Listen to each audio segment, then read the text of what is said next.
আচ্ছা, এই ম্যাপটা আজকে হচ্ছে থ্রো বার করবো। এখানে আগে ম্যাপটা দেখতে হবে কি কি আছে।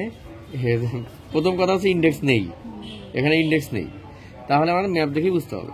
এই যে একটা লাইন পুরো, এটা হচ্ছে ফল্ট লাইন। ফল্টের বা পাশে বেড আছে, ডান পাশে বেড আছে, তাহলে আমাদের কাজ হচ্ছে বা পাশে এবং ডান পাশের বেডকে চয়েস করা। আচ্ছা, একটা সেকশন লাইন থাকবে, সে যেদিক দিয়ে খুশি সেকশন লাইন থাকতে পারে। মনে করি এটা সেকশন লাইন, আমরা এমনি টানলাম, তাহলে এটা হচ্ছে এ বেড, তাহলে ডান পাশে এ বেড খুঁজতে হবে। আচ্ছা, তার আগে আমি এই বেডে এক জোড়া স্ট্রাইক লাইন টেনে নেই। এই হচ্ছে 900, এই হচ্ছে 900, দুটো 9কে যোগ করে দিলাম 99, তাহলে এই হচ্ছে এটা 900 এর স্ট্রাইক লাইন। আর একটা কি 800 আছে, তাহলে 800 টানি, দুটো 800, এই যে 800, 800, এই যে 8, 8, তাহলে একটু ইরেজারটা দাও তো। দেখো আমি টানতে গিয়ে যেটা হয়, এই জায়গাটা একটু সরে গেল, হওয়া উচিত ছিল এই জায়গায়। একটু ক্লোজ করো, এই যে এই জায়গাটা দেখা যাচ্ছে। আমি যখন টানলাম স্ট্রাইক লাইনটা দেখো একটু সরে গেল, হওয়া উচিত ছিল এই জায়গায়, টানতে গিয়ে এইদিকে চলে এসে তার মানে একটু বাঁকা হয়ে গেল। তাহলে এই ক্ষেত্রে আমাকে মুছে ঠিক করতে হবে। এই ক্ষেত্রে আমাদের সেট স্কোয়ার হচ্ছে সবচেয়ে ভালো। যখন এরকম কিছু কনফিউশন হবে আমরা সেট স্কোয়ার ব্যবহার করব, সেট স্কোয়ারে কোনো ভুল হবে না।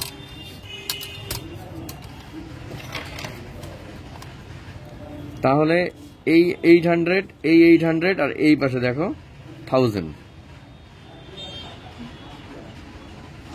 মিলে যাচ্ছে।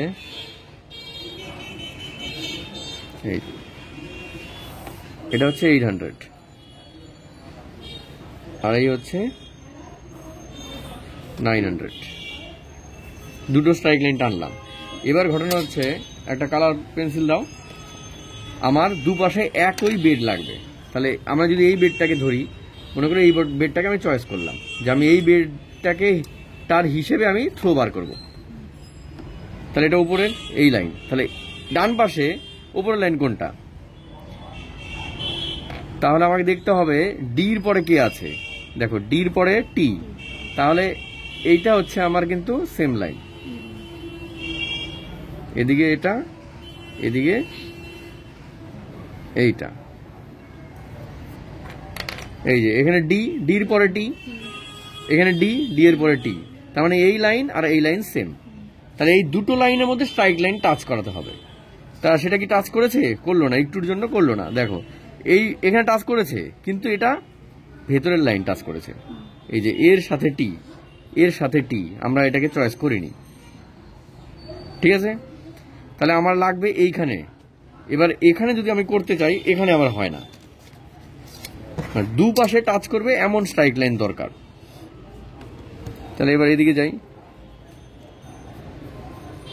এই এখানে করলাম, এই যে টাচ করালাম, আমরা খুশি হয়ে গেলাম যে যাকে এখানে টাচ করেছে।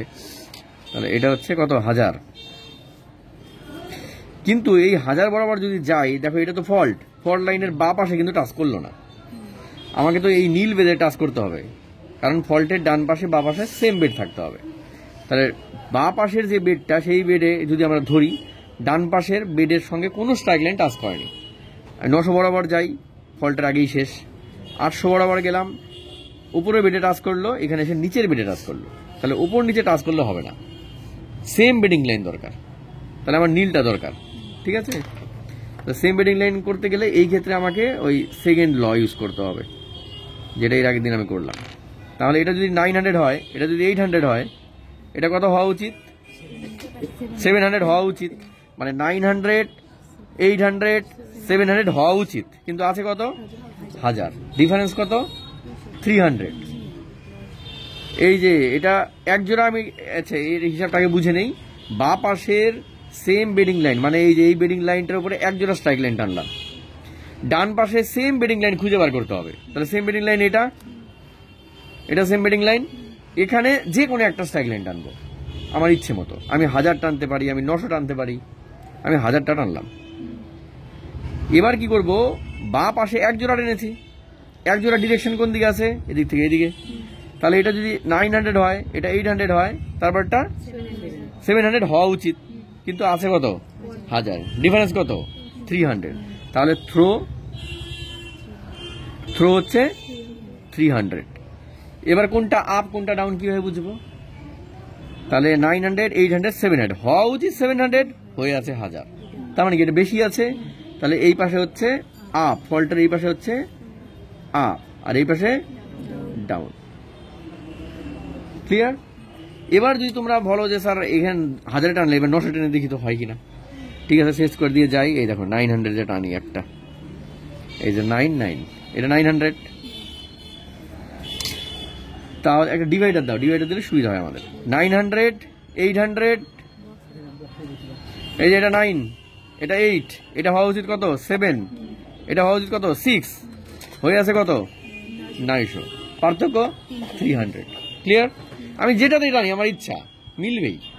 এবার যদি বলো স্যার আরো আগায় যাই, এই যে 800তে টানলাম, এই যে একটা 800, ঠিক আছে, আমরা যদি ডিভাইডার দিয়ে করি তাও হবে। তাহলে এই হচ্ছে এটা 900, এটা 800, 8, 8 এর পরে 7 হওয়া উচিত, 6 হওয়া উচিত, 5 হওয়া উচিত, এই জায়গায় 5, এই স্ট্রাইক লাইনটা হয়ে আছে 800, পার্থক্য 300। তাহলে দেখো তুমি যেখানেই টানো 300ই হলো, এবং আপ ডাউন ঠিক আছে।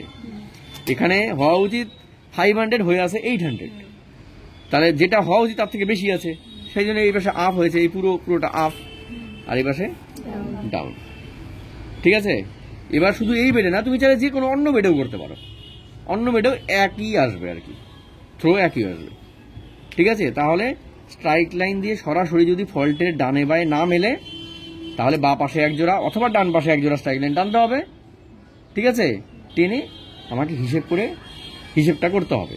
এবার বক্তব্য হচ্ছে আমি তো বা পাশ থেকে ডান পাশের দিকে করলাম, এবার কেউ বললো যে স্যার আমি ডান পাশ থেকে বা পাশে যাবো, তাও হবে। দেখো তাহলে আমি উপরে লিখি 800, এটা আর এটা কত 900।